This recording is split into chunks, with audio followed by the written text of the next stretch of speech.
small mind, you'll free your life. Life is a waterfall. We drink from the river, then we turn around and put up our wall.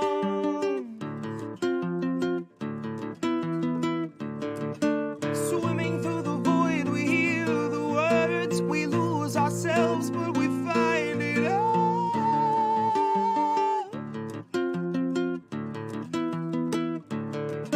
'Cause we are the ones that wanna play. Always wanna go, but you never wanna stay.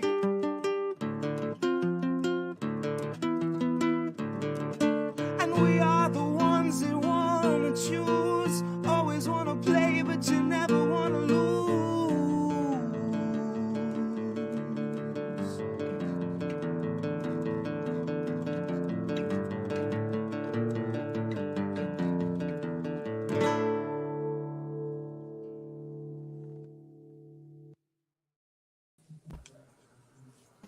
Hello, everyone, and thank you so much to the peeps already in the comments.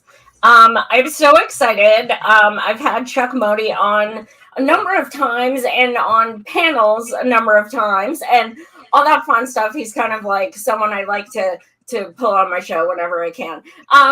But thank you so much for joining us, Chuck. If you guys aren't familiar, he is a feet in the street journalist, one of the very, very few actual independent journalists who talk to activists and actually interview them and get a feel for we the people and what we are going through.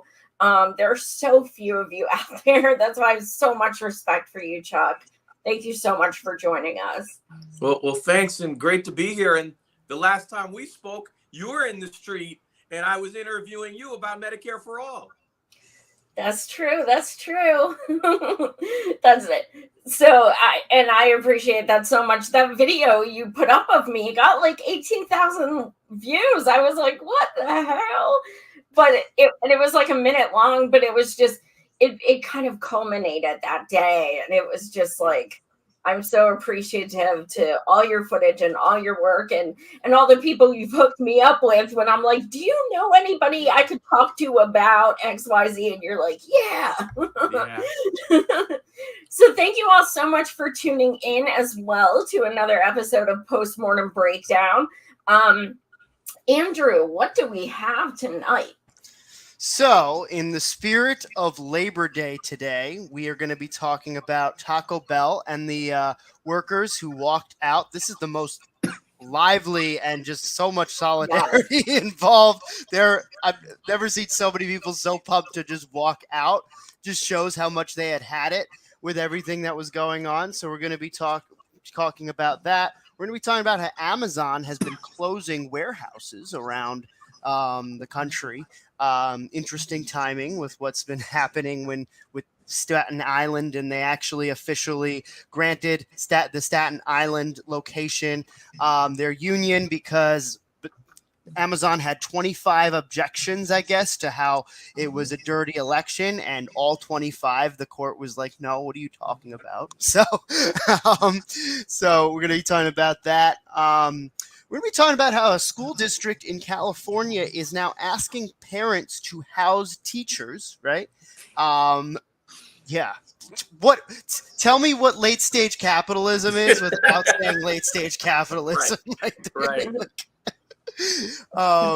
And then I'm going to talk about one thing this weekend that I actually recorded regarding some residents in Boston who are currently protesting the terrible conditions that are happening in their Section 8 homes. And then we're going to be talking about Jon Stewart giving awards to Ukraine Nazis in Disney World. And then never thought I'd hear that sentence. Yeah, that's for sure. 2022. And then we're going to end with Joy has a little bit of a take on Biden's recent speech, and that's gonna close out the night. So Yeah, All definitely. right. Fund the police, fund the police, fund the police. Was it something like that? Yeah, it was kind of like that. And yeah, more money to Ukraine, more money to Ukraine. And also, let's give more money to Ukraine. Hey, let's keep funding their healthcare too while we're at it. All right. Yeah, so we'll start with Taco Bell. So before I show this video, just want to give a little bit of additional context as to what some of these workers at Taco Bell had been dealing with. So this is a Taco Bell in Kansas, I believe. And so according to some of the workers there, they've been having to deal with short staffing, poverty wages, disrespect from upper management, lack of structure, lack of support, no paid sick leave, sounds familiar, no health care, and even racial abuse from customers, right? And last month, I guess one of their soda machines flooded, causing there to be a lot of water in the store. And so what one of the workers did was they alerted their manager, like, anyone should, and closed the doors, but was written up, I guess, for closing early. So, the more and more that you kind of look into all of the things that are happening with different places who are going on strike and unionizing, it's like the same script, right? And since they have walked out on strike, the franchise has said that owner has said they are looking into this and that they all deserve respect. So yeah, once they close the store, then it's like, all right, well, we'll get down to the matter of it. But your store is flooding. You have to close early. Nope, Matt. So I'm just going to add this to the stream. It's totally sanitary to just have water where you make food. Come on, just keep it open, deal with it. Right, exactly. So, here it is. So this is them walking out, and just look at this. This is it's like they're getting ready for like a sporting event. It's great.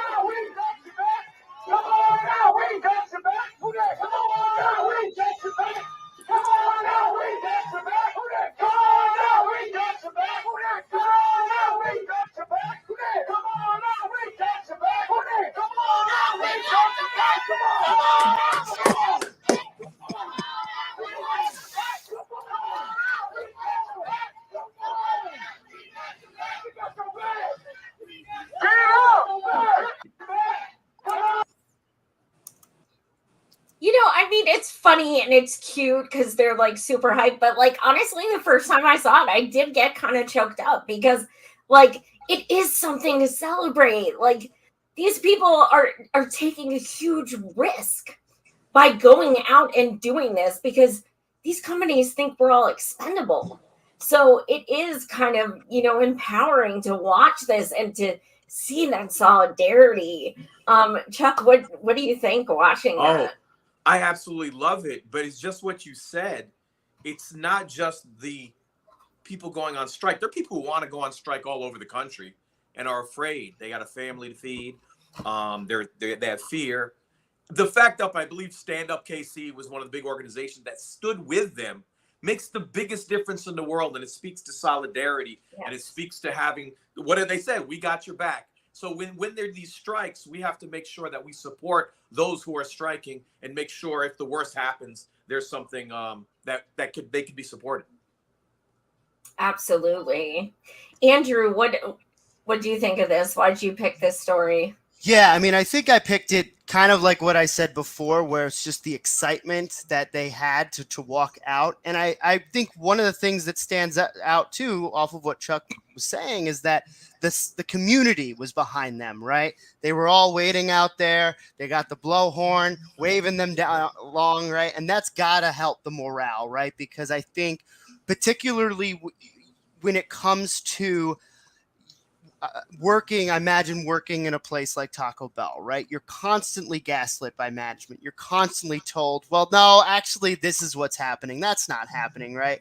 And so it must really be vindicating to them for them to just see all the people who are welcoming them out and being like, nope, you have every right to do this. Let's go. So, yeah. And not to generalize, but I want to kind of pose a question.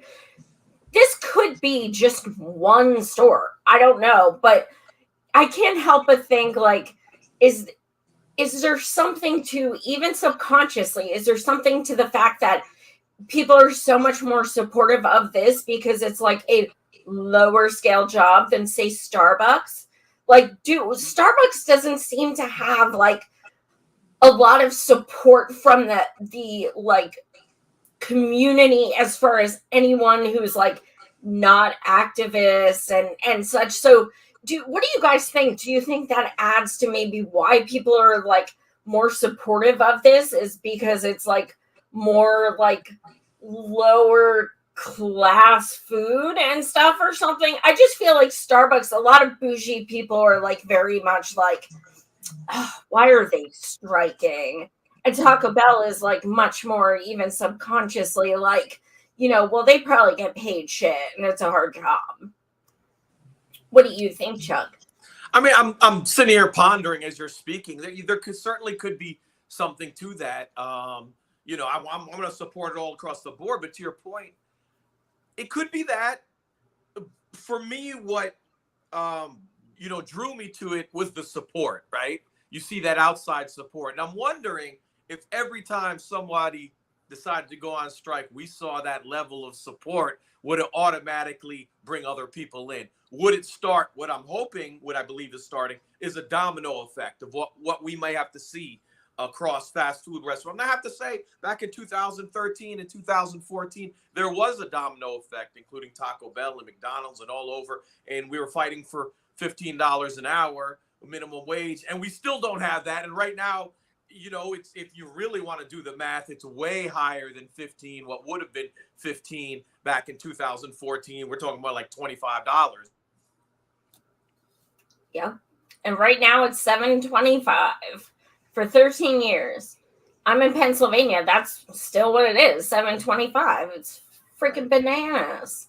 Yeah. I think part of it may have to do with the fact that people see Starbucks workers. Okay, a lot of Starbucks workers, and this is generalizing, and this is not always the case. So I think it's sometimes exaggerated by people, but a lot of people who work for Starbucks are overwhelmingly white, and a lot of them are college students, right? And so the thinking, not all, but there's a good amount, right? It's a common thing that you have while you're in college. So I think some of the thinking for some people is like, well, they're temporarily going to do that, be in Starbucks, and then they're going to get degrees, and then they're going to be making a lot more money, right?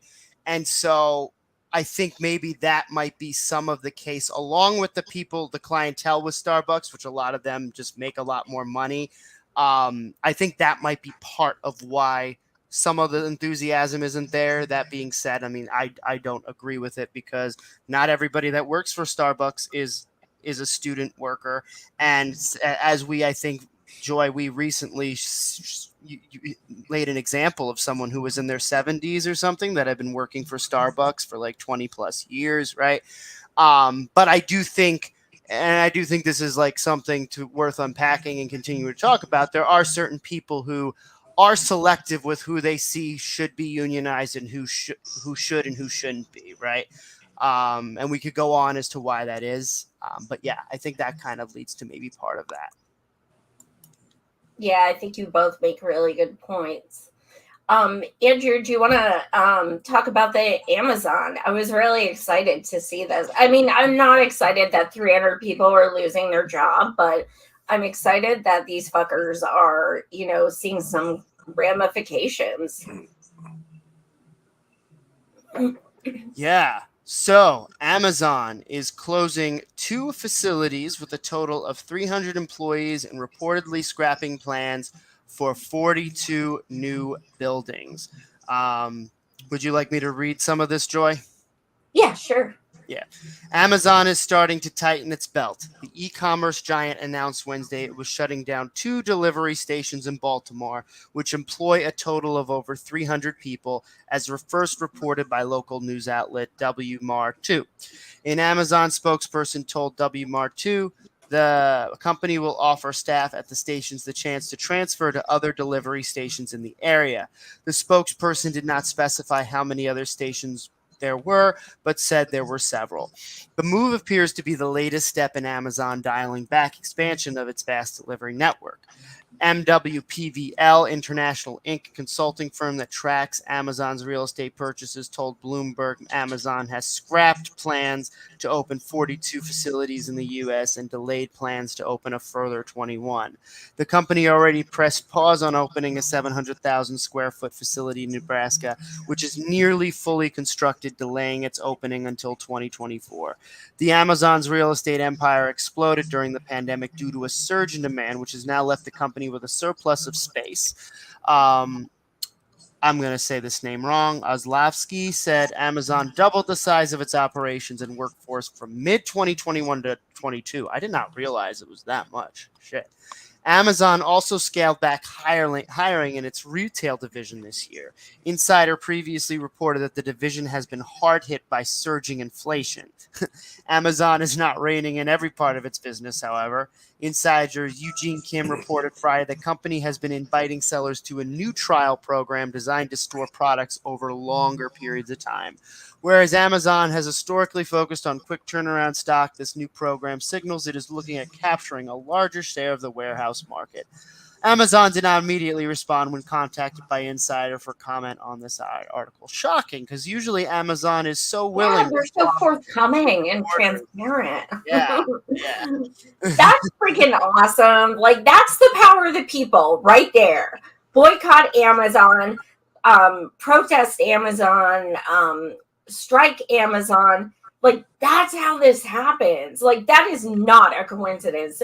So with both, with the delay of 21 or putting off 21 stores on top of the 43 that are, like, you're talking 63 stores that are not happening and a close of 2. So that's pretty fucking powerful. So, I mean, if this keeps going on, maybe Amazon will see a dent. I don't know. But I think, sticking it to them monetarily is the only thing that will change a damn thing to them. Just right in those pockets. Anything else, like, what do you think, Chuck?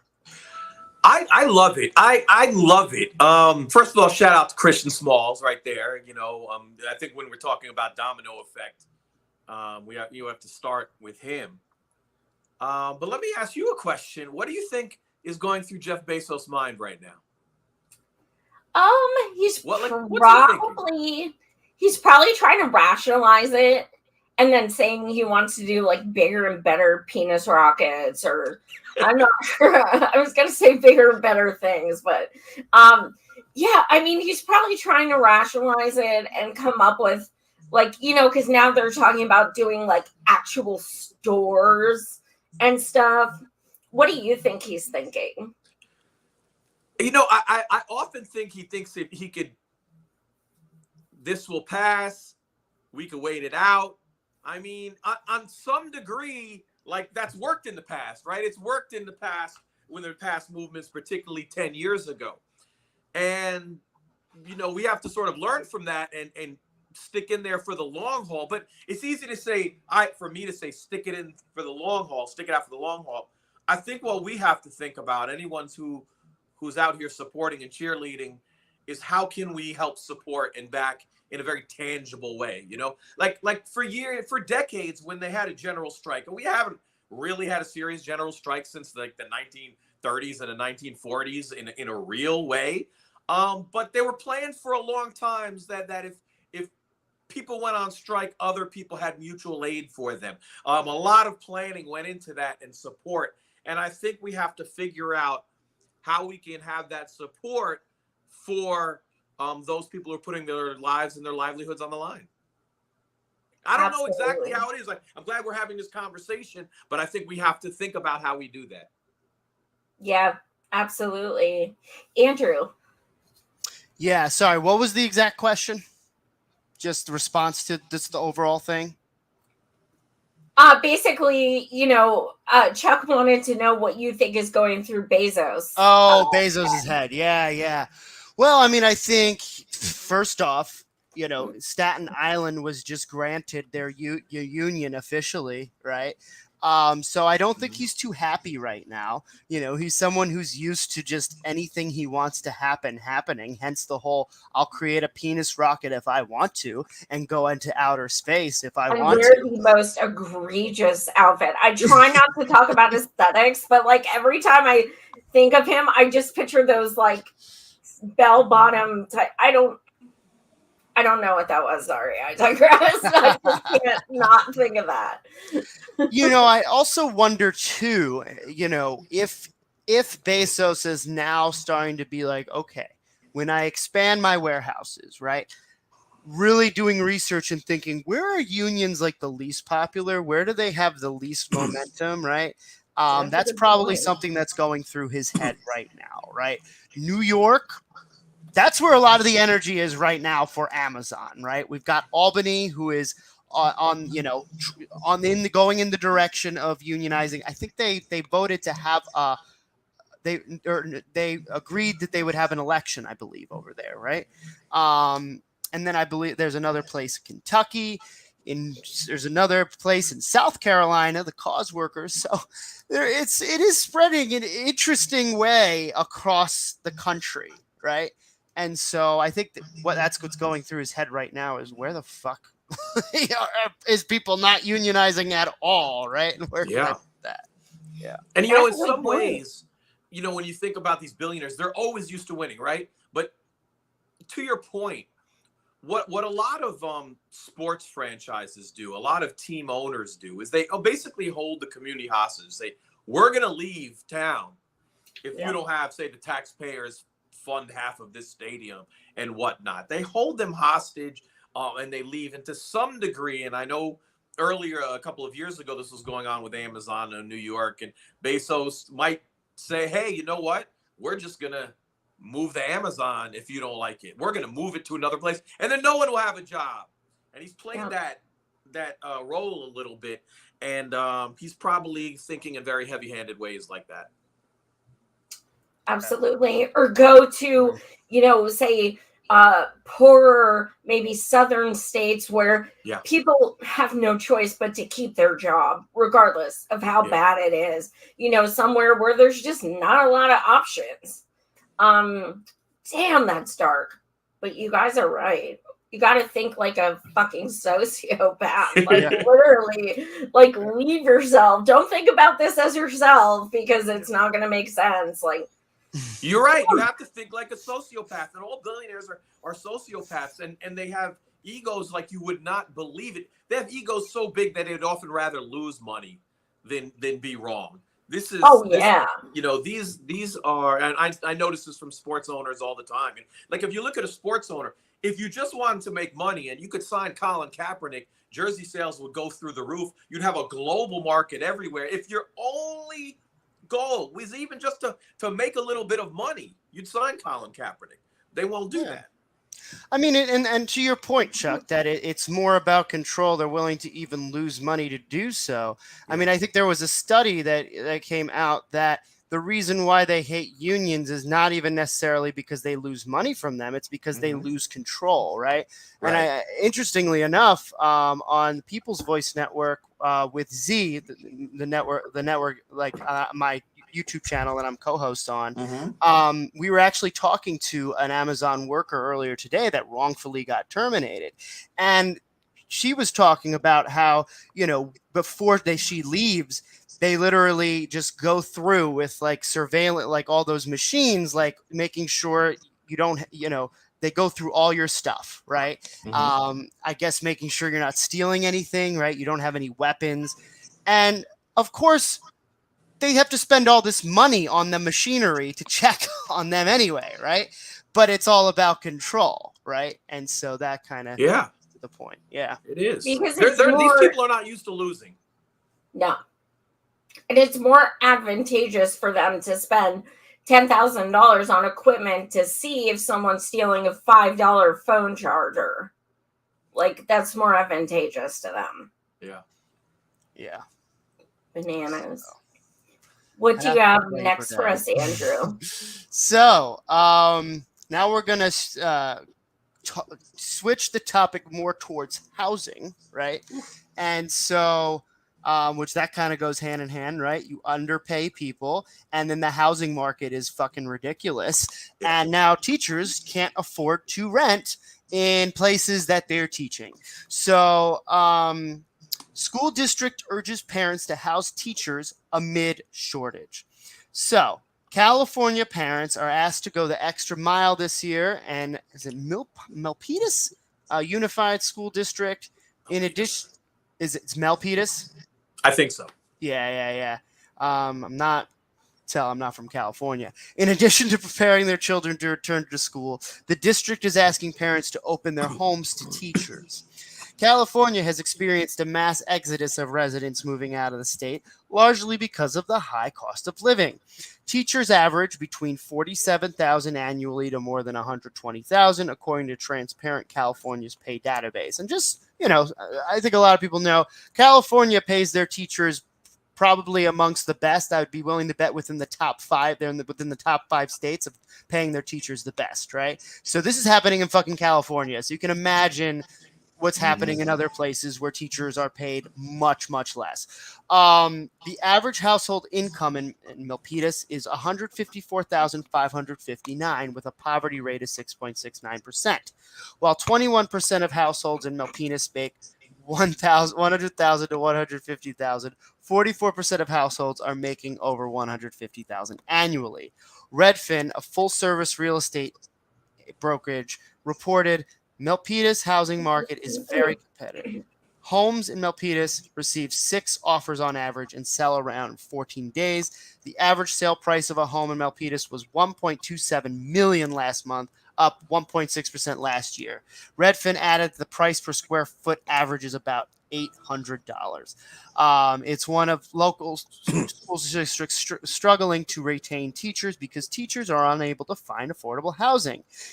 Milpitas Unified is now asking parents to rent extra space in their homes to teachers.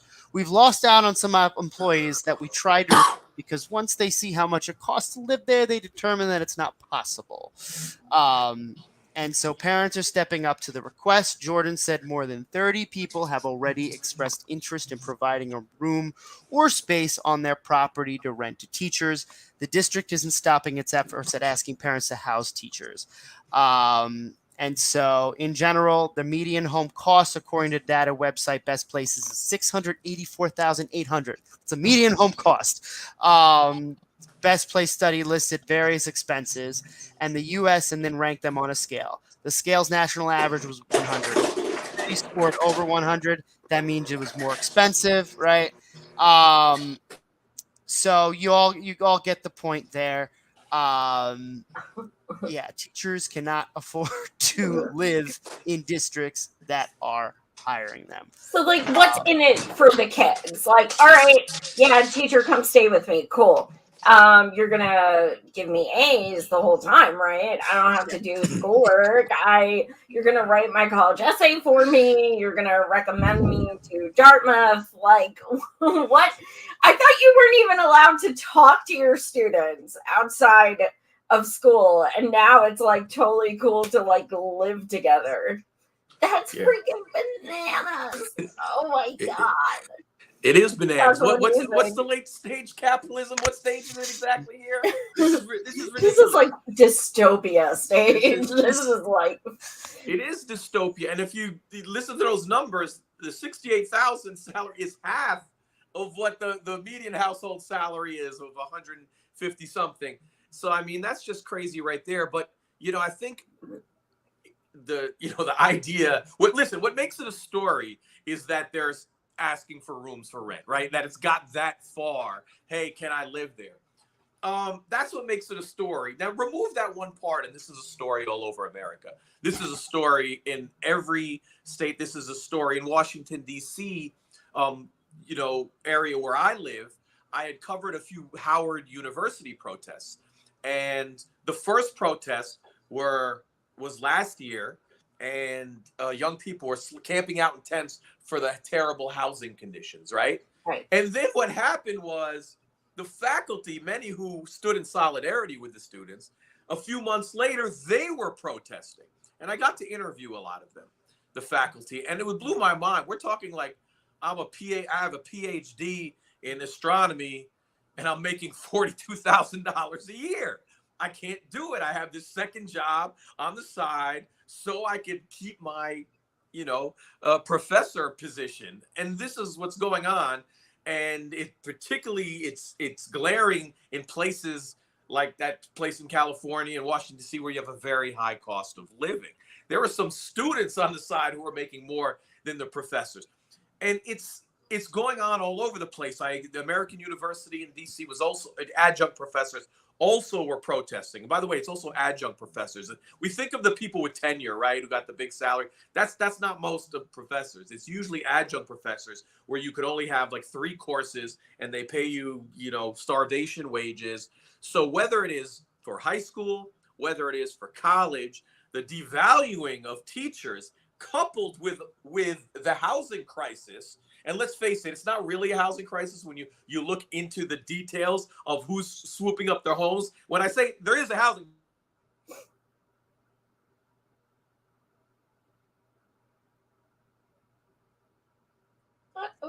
Uh-oh.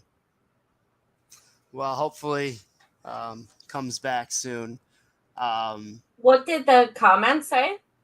So anyone who teaches their children should not have to pay for their house. That was my thought. Yeah, and it's funny, humorous. You just reminded me that, and I think this is probably true. Oh, you're back. Okay. There you go. Welcome back, Chuck. Thank you. Yeah. What do you think about that? Like, if they would have like some kind of like communal, like if it's that big of a thing, maybe have like a house for teachers, and then they could pay for it. Would that? I mean, I don't know. Are you saying housing is a human right? Is that what you're getting at? Beyond teachers, but for everyone? Depends. Sort of I don't know. What they would quote unquote say the nanny situation, the housekeeper situation, someone would live at the home. Listen, housing is a human right, and I think what's happening is this housing shortage is making that very, very clear in ways that may not have been clear before. Yeah, absolutely. And it's funny because this comment, I was going to say this comment here that says anybody who teaches their children should not have to pay for their house. I don't know about any of you all, but like where I went to college, the president didn't have to pay for their house, right? The university provided housing for the president, who's making at least $500K, if not more, right, from their base salary. So, like, here we are. Joe Biden doesn't have to pay for his home. Right, That's true. Like, the richer you are, the more benefits you get. How's that freaking irony? I didn't really think it altogether through till that comment, but now that we're talking about it, yes, teachers should have a place to live. That should be one of the perks. Yeah. Absolutely. Especially if it's in like, a place where the median mortgage is $650,000, right? Like, you should be providing housing. At the very least, you would think they would provide large discounts, right? Or something of that nature. Because that does sometimes, again, we could go into how a lot of university professors, like you were just saying, Chuck, are mistreated tremendously, right? There also are certain situations where like professors are given some houses like close by to campus. Like, so it's not unheard of. And so why not do that for teachers in K-12? Yeah. Absolutely. Well, I think it's easier for them to say, well, can you house our teachers than to have to actually shell out any money. That would be a last ditch effort. Right. And I think what you were saying, Joy, when it's like, what's in it for the what's in it for the parents that are housing these teachers, right? Yeah. It kind of reminds me, like, I feel like this almost could become like the 2022 version of the whole SAT scandal, if you Yes. all Oh my remember. God. That's what I was thinking. You That's know, like, exactly what I was thinking. Like, yeah, this is a new way to get your kid into college and get their SAT scores. House a teacher. It's like a new quid pro quo. right, right. Because it's like, okay, when we were reading this, right, like it said the people who lived in the poverty range in that wages in that community was like a little over 6%, which is far below the average in most communities. It's clearly a very affluent community. So, like, yeah, absolutely. Oh my God. Yeah. Well, speaking of housing, you got to interview some people who are protesting in Beantown. Yeah. So this is and part of this was so there's this United Front Against Displacement. It's an anti-gentrification organization that goal is to unite the struggles of working class people against gentrification, right? And so they're helping out some of these residents. So there's particularly this Section 8 housing area. It has, I believe, like around give or take 200 units, right? So probably give or take 600 people, if not more, live in these units. And so there's corruption going on multiple different levels. Okay. There's a board that in the bylaws of this residential community, every 2 years there needs to be elections. There have not been any elections to elect new board members in the past like 15 years, right? And not only that, these board members are bringing in more and more of their family members onto the board, right? So it's extremely nepotistic. Is that a word? What, we'll go with it. Nepotite. Right, nepotite.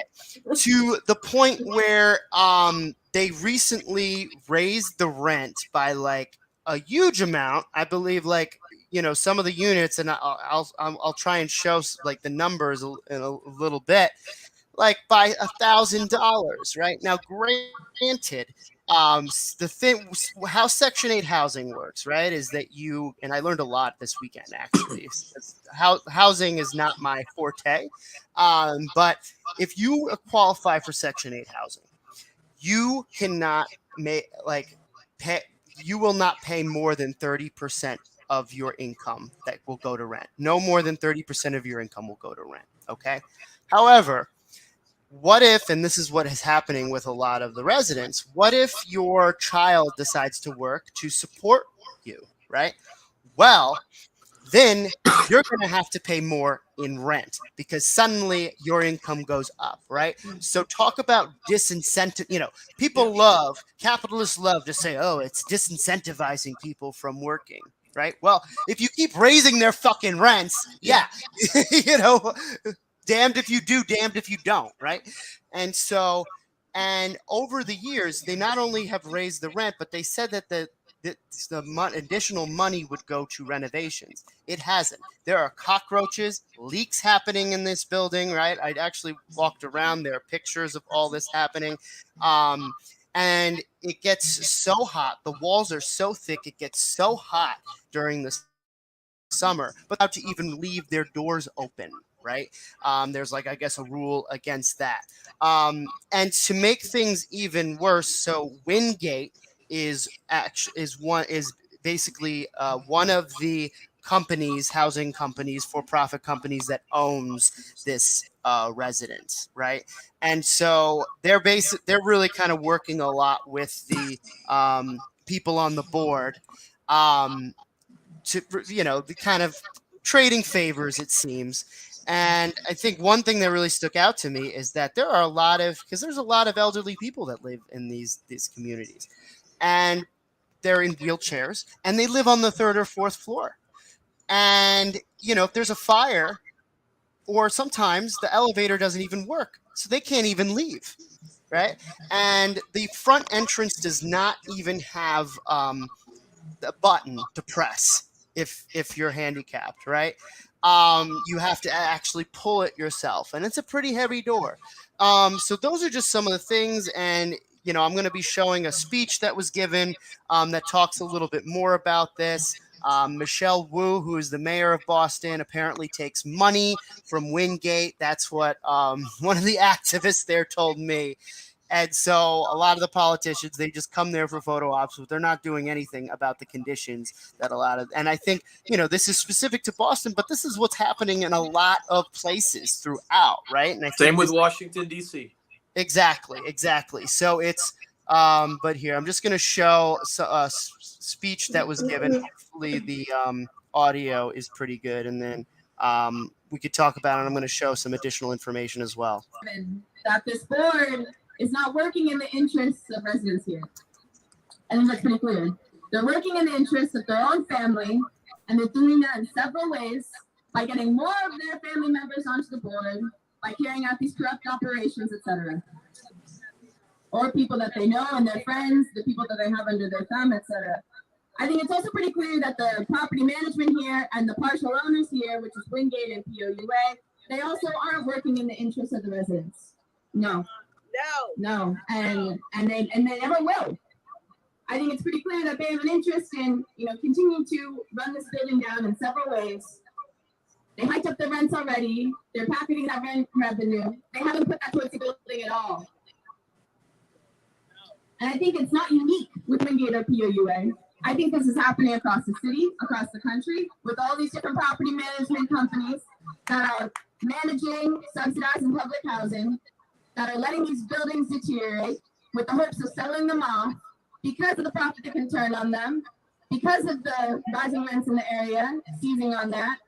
You see all these buildings going up in the area, luxury condos, expensive condos. They want their part in that. They want a slice of the pie.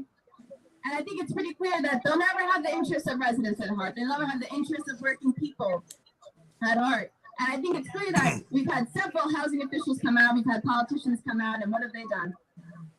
Same thing. They're not working in the interests of the people that are here today. The people that have the interests of residents, of working people in mind, are the people that are out here today. Because that power and those interests, they rest with the people. And the people are the ones who can advance those interests. And that's why we're out here today, to make that message known as well. To get rid of this board, to say, this board needs to be out, because they do. But also because the power resides in the people. And we want to show that, represent that, and show that none of these people are scared to be out here, myself included. And we continue to struggle. 2 years, people get retaliated against left and right, but they're still here. And they're here to connect the struggles too. Because this isn't just about Grand Manor. This is about all subsidized public housing across the city. This is about working people who are being oppressed left and right by not only these property management companies, but also these housing officials, these government officials, these politicians. I can go on and on. The interests reside in the people. And only the people can carry out those interests for themselves, I think. So I don't know if anyone...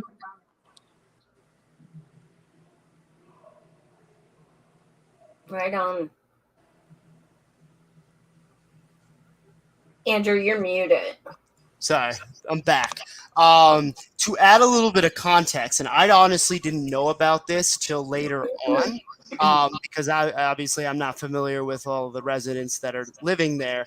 But I did see out in the distance, there was a bench, and there were two people sitting on the bench. And at first I thought, okay, maybe they're just observing from afar, right? It happened to be one of the board members, right? And so the whole time they just had their phone up, and it was just clear that, he had like a smirk on his face, and it was clear he was trying to be intimidating, to being like, okay, I got everybody on camera documented who's been out here protesting, right? And so that right there just spoke so many different words of the dynamic there, and how, because so many times they said, retaliation is going to happen, right? They're going to be looking for any excuse now, the board, to try and intimidate us, to keep us from showing up to vote. And yeah, I think, like I said, this is a specific, how, residential area, but it really, I think, represents so much of what is going on when it comes to corrupt leadership and corrupt landlords that own your apartments that are causing the prices to go up and just terrible conditions, right? And so, yeah, curious to hear some of Chuck. What's your kind of you gave a little bit of an initial reaction to it, but yeah, curious to hear what else you have to say about that. Yeah, well, to your point that it's not just happening there, that it is happening everywhere. I've been covering gentrification in DC in many different ways. And even when we were talking earlier about Howard, whether it's the students or American University, all of that's tied to gentrification because all of the housing has gone up, and then the student housing has gone up, and then you had a capitalist president who started selling off some of the dorms to make some more money, putting the students behind. So, I mean, it was all related, but to be quite honest with you, it actually hits home. As you're speaking to me, I live in an apartment complex right outside of DC, Silver Spring, Maryland. And here's what's interesting. For years, we've known they're building a purple line. A purple line is a new metro.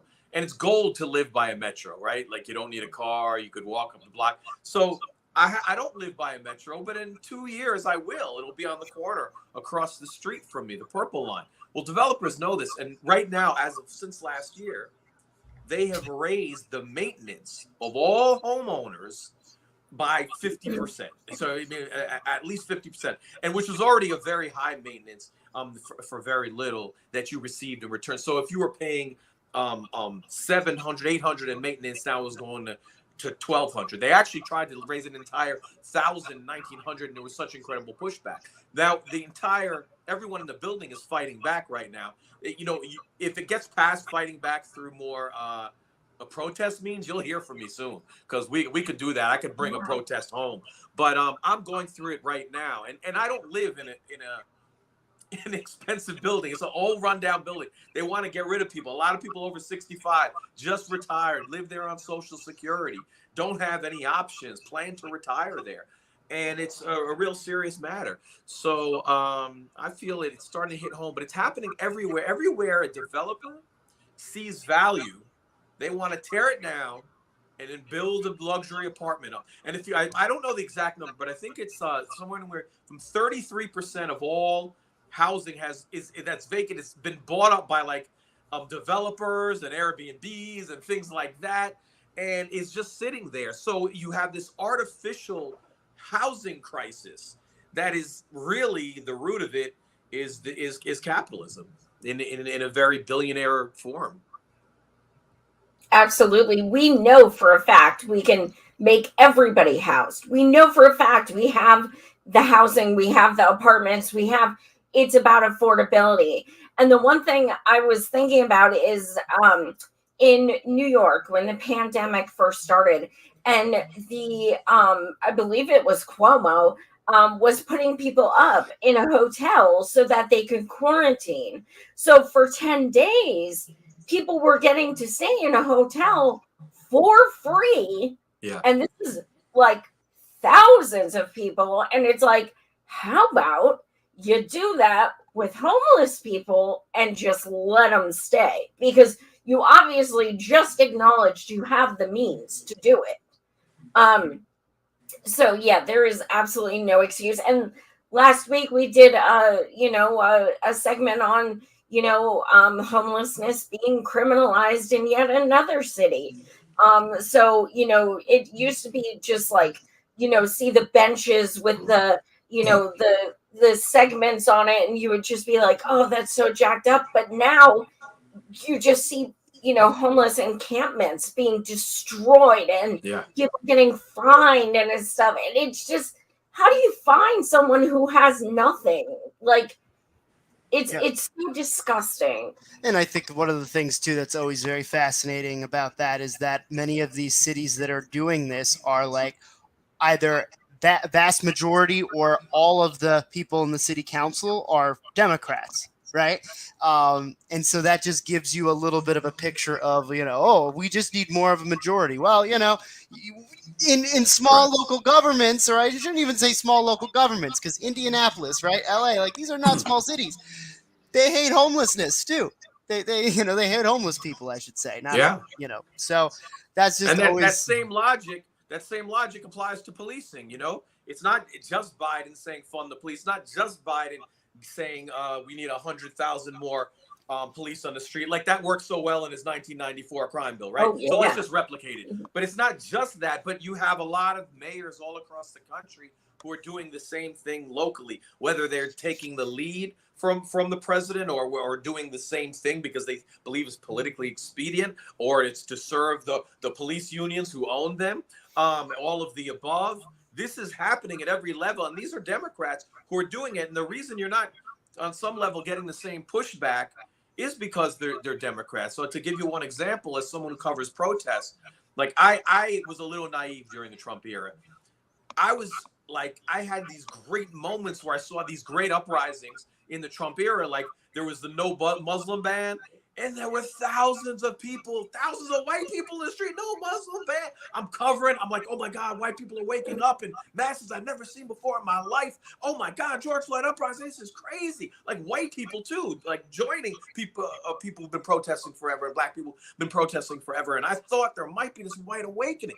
And then when Joe Biden starts doing the same thing, puts 100,000 cops on the street, has Title 42, which Stephen Miller created, and starts deporting people by the thousands. I'm looking around the streets. I don't see anybody. But you were here 3 years ago for the same thing. Why aren't you out here now?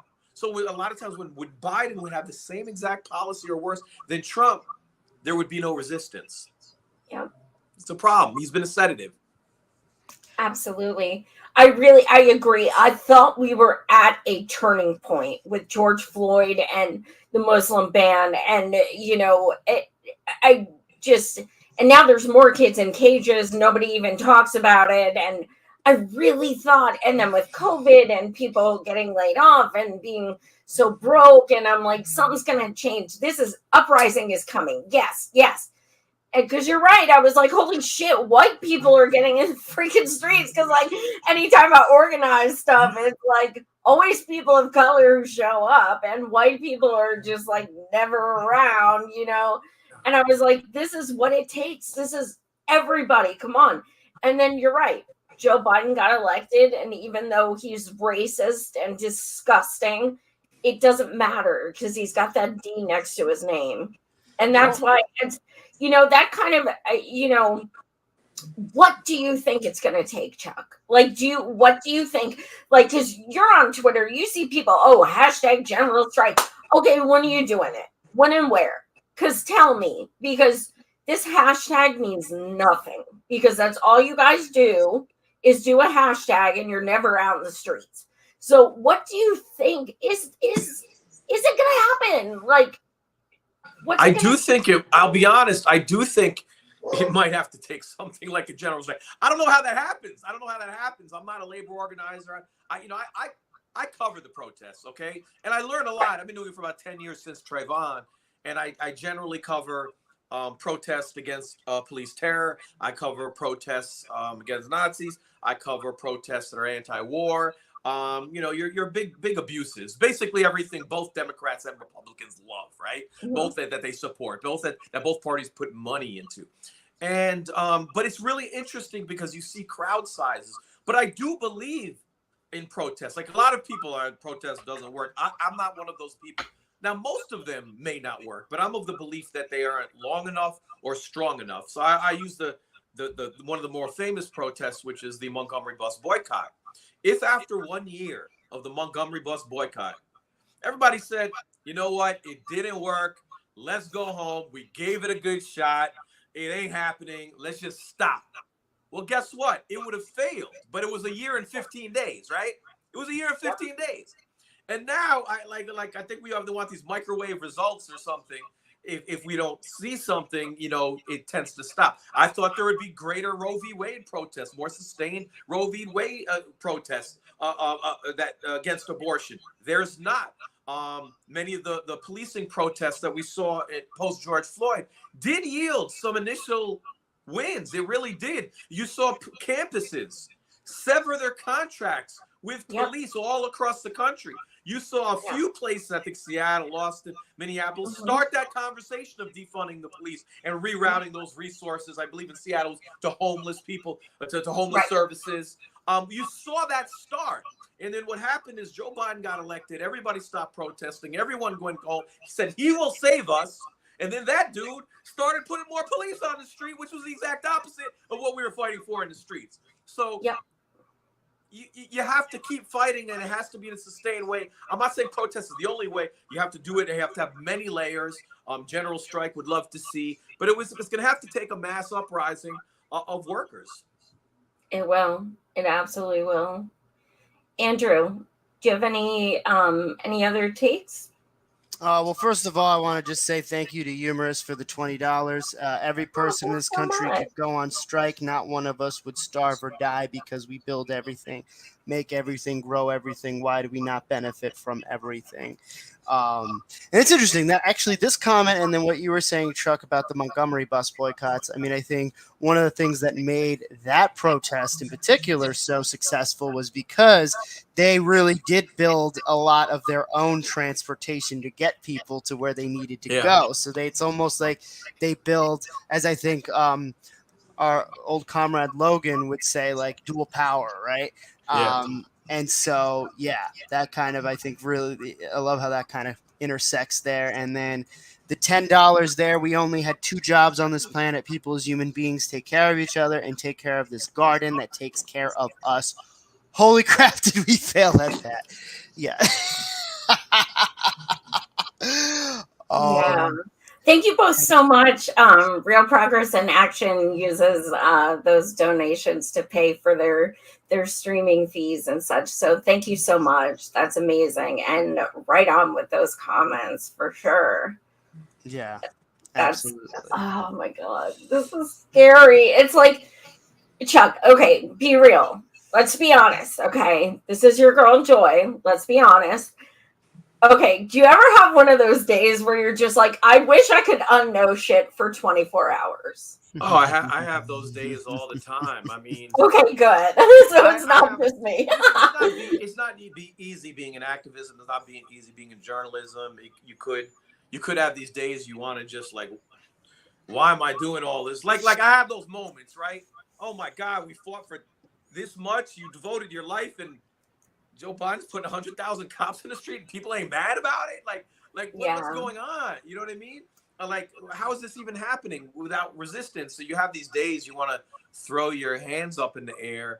It's like, everyone is different how they handle things. I think for me, I get to I knock on the door of depression, right? I don't get depressed that much, but I knock on the door, and depression opens up the door, and like we might have a cup of coffee, and then depression's like, now get back out there and fight, right? And then kicks me out and back in the street. So I might have a cup of coffee, and then I'm gonna go back, and it's my nature just to fight back. But it's easy to give up. But I'll tell you what, if you're someone who covers protests, it's the young people in the street. They give me hope. They're the ones who give me hope. They breathe life into me when I see what they're fighting for, and I talk to them, and I say, why are you fighting, and why are you out here? And I see how smart they are, and I hear their conviction in their voice, and I see their intellect that I can never see on TV, and they talk to me, and they tell me why they're out here, and they want to build a new world because we messed up as adults, and I'm with them, and I support them, and they give me hope, and I want to amplify their voice for the hope that they give. Hell yeah, definitely. Andrew, what you got? Yeah. So our next topic is talking about Jon Stewart. Yes. Would you like me to pull up the article that talks a little bit about this? Yeah, pull it up. Yeah. This is depressing. Yeah, this is from the Gray Zone.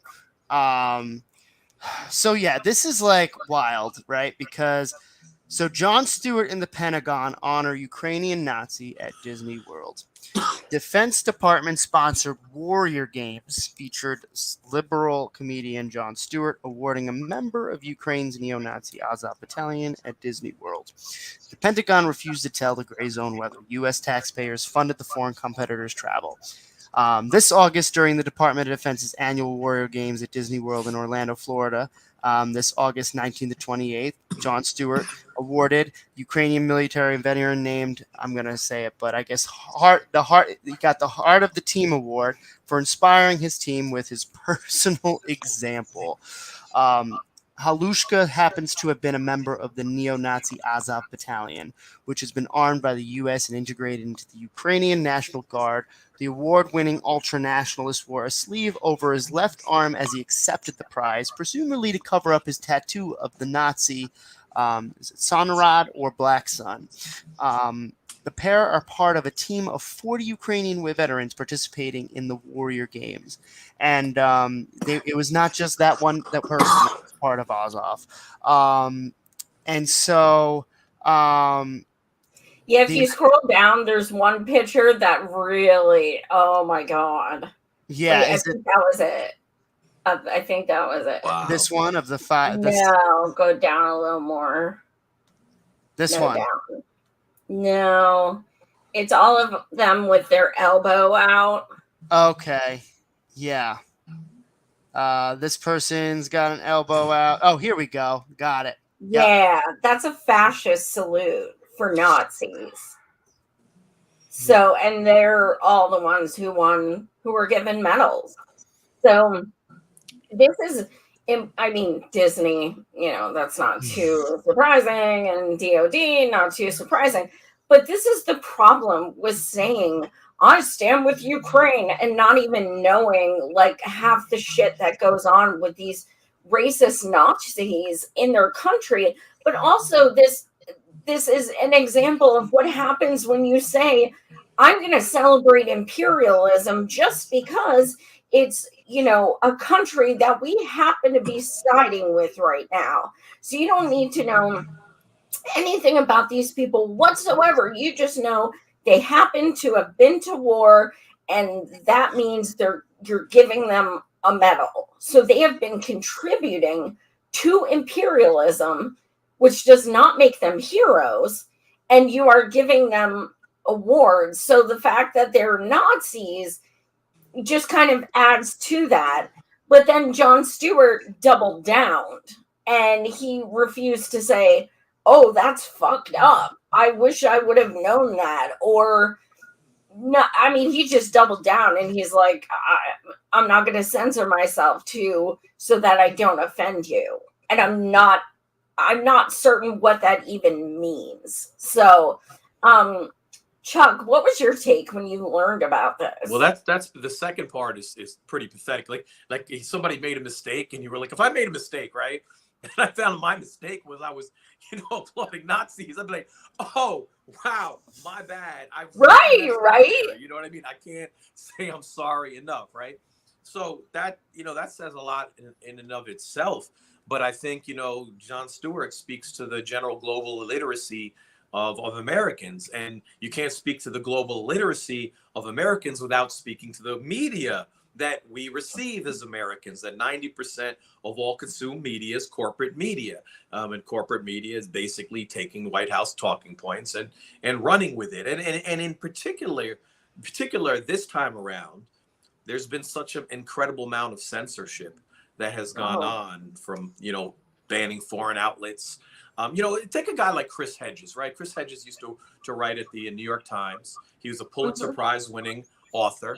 He had a falling out on the Iraq War, and he was on the right side of the Iraq War, by the way. The falling out of the Iraq War, like split, and they as in the correct side, not the right wing side. Yeah, right, the correct side. And of course, this is around the time that Phil Donahue has to leave MSNBC as fired, not because of ratings, but because he was speaking against the Iraq War. And then what happens is Chris Hedges writes an RT. Well, why is he writing an RT? He's writing an RT because no outlet in the United States will hear his dissenting point of view on war, is not pushing the propaganda of the United States. So we have a situation that if you descend on the United States war machine, you have to pretty much work for a foreign outlet or work for free and be on Twitter or something like that and be broke. And when you have that structure and then you censor the very that are dissenting, that sounds like a dictatorship to me. I mean, it's very much like it without even people realizing they're in a dictatorship. That's the crazy part. But it's a dystopia. Yeah, absolutely. Andrew, what do you think? I mean, it kind of just reminds me a little bit of when Stephen King was pranked, right? And the guy, pretending that he was, who's the leader? I'm blanking on his name. Who's the leader of Ukraine? You know what I'm talking about. Zelensky. Yeah, Zelensky. Yeah, Zelensky. And he was talking about Stephen Bandera, and he was like, yeah, he did some bad things, he did some bad things against Jews, And then Stephen King is like, well, everybody has some ups and downs to them, yeah. And then he mentions like Thomas Jefferson and how Thomas Jefferson also, complete. But I think it just reminds me so much of how people are just, willing to just put so many of their values aside because they're just so propagandized by whatever the Department of Defense's talking points are for the week. So yeah, and Nazi should be an easy one, right? Like there are a lot of controversial topics, right? And a lot of ones. Oh, maybe I need more information. I don't need more information when we're talking about Nazis, right? Right. And we're not talking about the hidden kind. We're talking about the kind that have tattoos on them, proclaiming their Nazism. So this ain't hard. And it's very possible, in that article that the Defense Department, they did not verify whether or not they paid for these Ukrainian veterans to come over or not. But the fact that it's very possible that they funded for them to come over there, I mean, I don't know, that I think that kind of counts as like state-sponsored, like white supremacy, right? Yeah, like that's what it is. Eugenics, but at Disney, so it's family friendly. Right. Nice. Because when has Disney ever done anything racist? Right. I mean, they're so upstanding. I can't believe they would do such a thing. That's, it's kind of, it sucks because I'm 43. I grew up with Jon Stewart. I saw The Daily Show live when he went to New York to see it, and it was like a huge deal to me. And I was just like, he woke me up on so many things. And I just thought he was like so cool. And I'm like, damn, man, like really? You turned into a fucking shit lib. Like, that's why you shouldn't have heroes, because it's like, well, when he nails something, he nails it, right? So you're like, oh, he does. Okay. Wow, you nailed it. He pumped his fist. But in recent years, he's very safe. Even the positions he takes, even when they're the correct positions, are very safe positions. And it's interesting. People don't know this, but he said this after Trump was elected. He said, there are guys in my neighborhood who I love and I respect that I think have incredible qualities, that are not afraid of Mexicans and not afraid of Muslims, not afraid of blacks.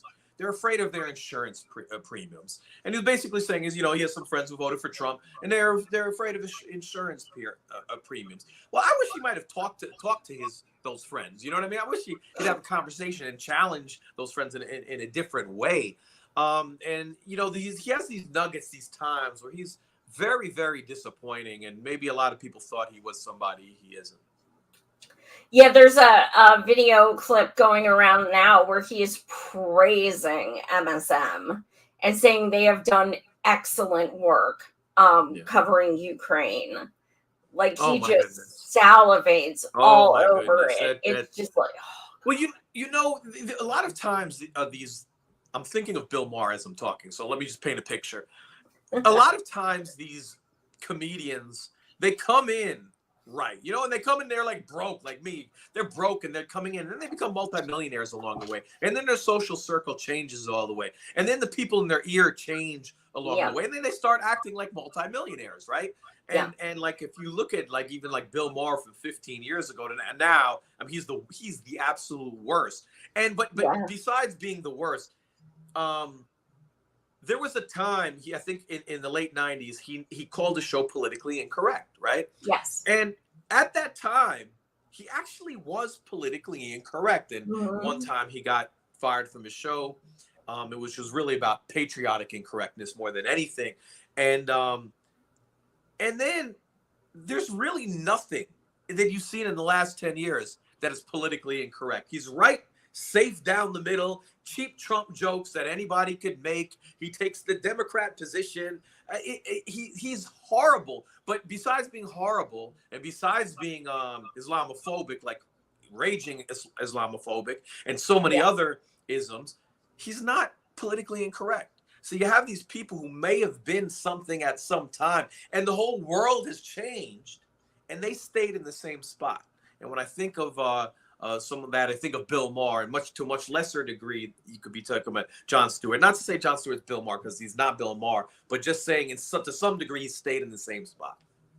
Yeah, I agree. That's why I have to, like, I miss George Carlin every day, but I can't, like, it's like, did we kind of get lucky he wasn't here right now? Because, like, we may have been disappointed. Who knows? Like, who knows?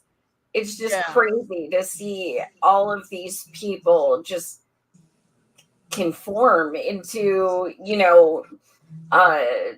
shiny objects. Andrew, I think the last thing we have is that screenshot of Biden. So, do you want to read this? Yeah, sure. So Biden responds to heckler at speech. Everybody's entitled to be an idiot.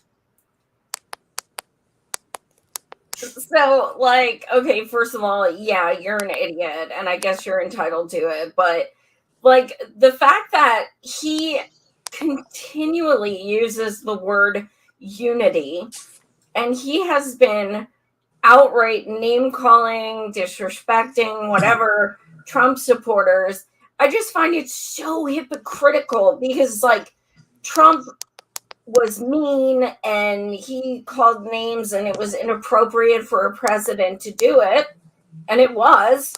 So, but when Biden does something like that, it's like shit lips just Dark Brandon rises. Yes. Oh my God. He's so great. Now he says Trump MAGA and he's so hardcore.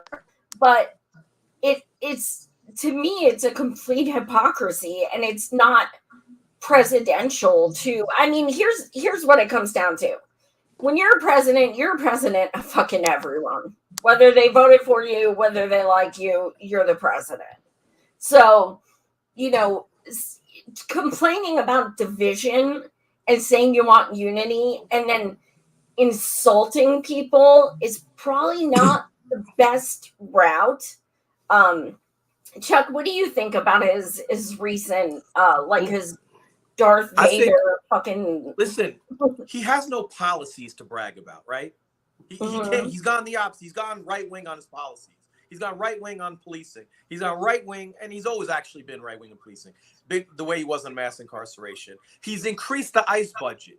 Going right wing on immigration. If you look at his policies, they're very right wing. So all he has is to use the anti-Trump rhetoric, which is gets you a lot of wins, because when you look at the general liberal crowd, they respond to these little attacks. It's like you're running for class president or for a high school or something like that. It's ridiculous that the same people don't applaud policy. Why Nancy Pelosi could get applause to doing like this at Trump, and yet she can back a anti-abortion, pro-NRA candidate Henry Cuellar, and that not completely turn you off. With the liberal, centrist liberal crowd that Biden follows is not interested in policy. They're interested in jabs and this and that. And because he lacks policy, that's all he has left to maybe try to uplift his standing. That's all he's got. That's my take on it. He's doing that to cover up that he has no policy. Make a speech and don't mention Donald Trump. Make a speech and don't mention Republicans. And you'd have no speech. There'd be nothing there. There's nothing to talk about. You're not doing anything that's actually helping working people. Absolutely. Andrew, what do you think? Yeah, I mean, I think Chuck basically said really made a lot of good points there. I'd be curious to see what the heckler was saying, right? Because I mean, yeah, I read the article, but I don't know what he was saying. Hopefully, he said like you're a fucking idiot yourself or something. You're a lying dog faced pony soldier or whatever the hell it is. Like then it'd be like, okay, yeah, exactly. Like that's the thing, because I think it's just like there's a huge range between what hecklers do typically say, right? It's either something really based or something that's really like fucking racist and so so hard to know there. But I do think there is a good point there where Biden, he runs on all these milquetoast things, unity, whatever that means, normalcy, and all of that, but then his policies are just like Trump. And then and not only that, but he, whenever he is pushed by the media just slightly on like what it is he's doing, his reaction is exactly like Trump, right? Absolutely. And the media, so particularly CNN and MSNBCs always would talk about how Trump wasn't respecting the media, but Biden does the exact same thing. It's just he respects CNN and MSNBC because, they're on his team. So he had a gaffe.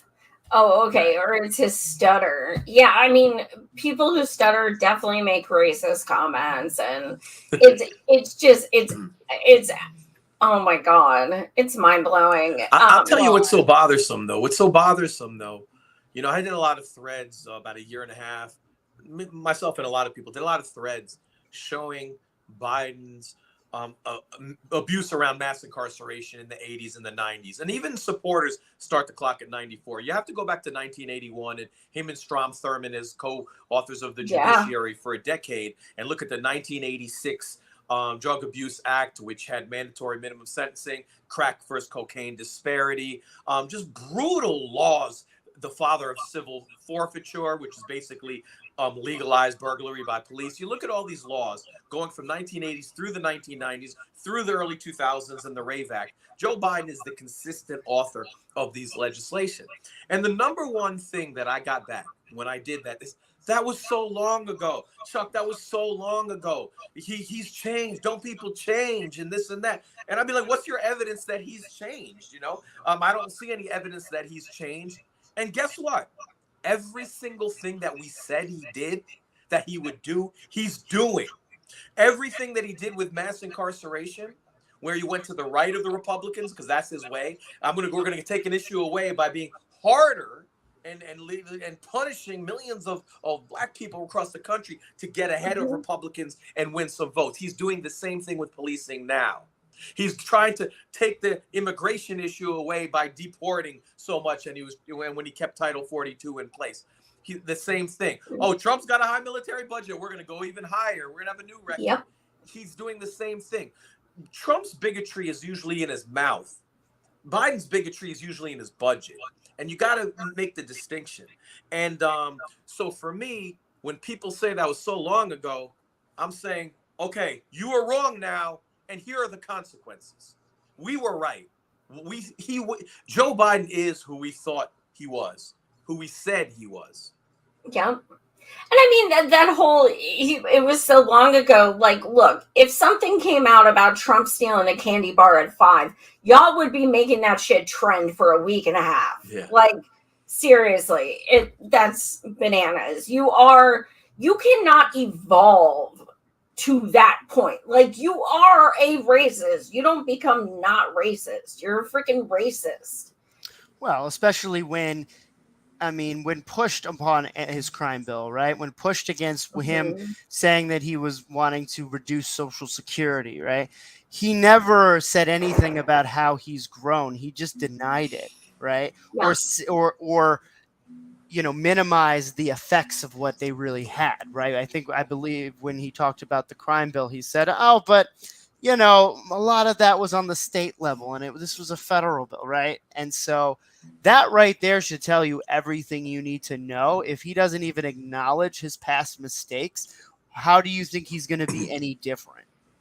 How is it okay to lie about being in the civil rights movement numerous times, over and over How is it okay to lie about getting arrested with fucking Nelson Mandela? Like, Right. how is this shit okay? Here's the thing, Joy. What we're talking about, what's common knowledge, these lies in independent circles, leftist circles, most people don't know what you're talking about. Most of what we've talked about was not on MSNBC prior to the election. Was not on CNN prior to the election. It came, in independent media. So, it couldn't be possible. You could not have this public who buys into Biden without this multi-billion-dollar apparatus which feeds those lies. That's absolutely true. And when you do bring it up, right, because literally Bernie had a commercial with audio of Biden saying those things, right? They bullied Bernie so hard that he had to walk back what a fucking recording said. Yeah. And that just, I think we could talk about obviously how Bernie, it was come on, Bernie, have a little bit more of a spine, stop letting them bully you, right? Which is a whole other conversation. But I think that just shows how when you do put the truth in, they have their ways of intimidating you. And then the story becomes, is this person being too hard on that person, as opposed to let's actually look at the facts. Yeah. That's literally an audio saying what he said. Yeah. Yeah. And I noticed a lot of people have buyer's remorse who voted for Biden. And I'm like, I don't vote shame people. You voted for who you voted for, but you knew who you were voting for. This is not a first time candidate. You knew you were voting for dude who wrote these bills, who had this history, who was accused of sexual assault. You knew you were voting for this person. Yeah. So the fact that now you're oh God, he sucks and he's even worse than I thought he'd be, I don't feel bad for you. You knew what you were voting for. And here's the thing, a surprise. The whole Bernie would have won thing. I'm in the Bernie would have won camp, but I'm in a different camp. There were 20 candidates. I'm with 15 of them would have won. Because if you looked at head-to-head polls, they would show the media would show the poll of Biden over the other Democrats, and it would look like a big graph, and it would give you the illusion that Biden had this greatest chance of winning. But if you looked at head-to-head polls, every Democrat was neck and neck. So basically, there was an anti-Trump vote, and this was during the pandemic when everyone said he blew the pandemic on top of it. The three of us could have beat Trump in that circumstance at that time. Yes. He won on an anti-Trump vote. And if you could have won on an anti-Trump vote, shouldn't you at least get the best candidate in there? Yeah, absolutely. Absolutely. Yeah. Oh my God, if we ran the world, wouldn't it be beautiful? It would be just utopian. Chuck, thank you so much for joining us. I always love speaking with you. What can, first of all, where can people find you? And also, what's coming up? I'm at ChuckMoD1 on Twitter, like you see right here. I also do some sports writing. I don't know how many sports fans we have here, but I'll be coming out with, I took a summer off of writing, but I'm going to start kicking into gear, trying to put out an article once a week. But I usually write from a point of view of sports and social justice. So if you have some sports fans, it's not just pure sports. That's always been my angle. Awesome. Well, thank you so much for joining us. Everyone, thank you so much for watching. If you like the content, you can always sign up for my Patreon, Savage Joy Marie Mann. Also, our Twitters are here, me and Andrew's. If you are interested in joining the human rights violation lawsuit that M for M for All is doing, we are filing an official civil rights violation grievance with the United Nations. We will be going, when they will be accepting it will be October or November. We will be going to New York in person. And we are looking for 100 videos of people saying why they we deserve national improved Medicare for all, what they have gone through the system and such. And if you want to submit or learn more, it's m4mforall.org. We have Poor People's Campaign has signed on to co-sponsor with us, and we've been working on it for over a year with volunteer civil rights activist lawyers. It's intense, and we are doing all of our best to bring it to the United Nations and say, you know what, people are dying, you're murdering them, it's on you, you haven't done anything. So we'll keep you updated. But yeah, if you want to contribute a story, absolutely go to the website. And thank you all so much. Andrew, do you want to plug anything? Yeah. So check out People's Voice Network, our YouTube channel. We did like I said earlier in the show, we interviewed an Amazon worker who was wrongfully terminated, just to learn a little bit more about the realities that they face there. On Thursday, we're going to be having a panel show with Delilah, who is running for governor for the Green Party ticket in Texas. And she actually recently this past weekend was at Camp Dada. So we're going to be talking to her a little bit about Camp Dada, amongst other things that are going on. So definitely check that out Wednesday at 8 p.m. Eastern Standard Time. And yes, I am so proud of the Bank sisters. They are my girls. Did you go? Pieces? No, I wasn't able to, unfortunately, but oh my God, they were there for us multiple days in DC, and I remember I interviewed them as well. What's that? I interviewed them as well the same day I interviewed you. You did. Yes, yeah. I love them to pieces, and I'm so proud of you guys. I love you so much. So again, thank you so much, Chuck, for joining us, and thank you all for watching. Thank you, and thank you, Andrew. Take care. Absolutely. Thank you, Chuck. Bye-bye.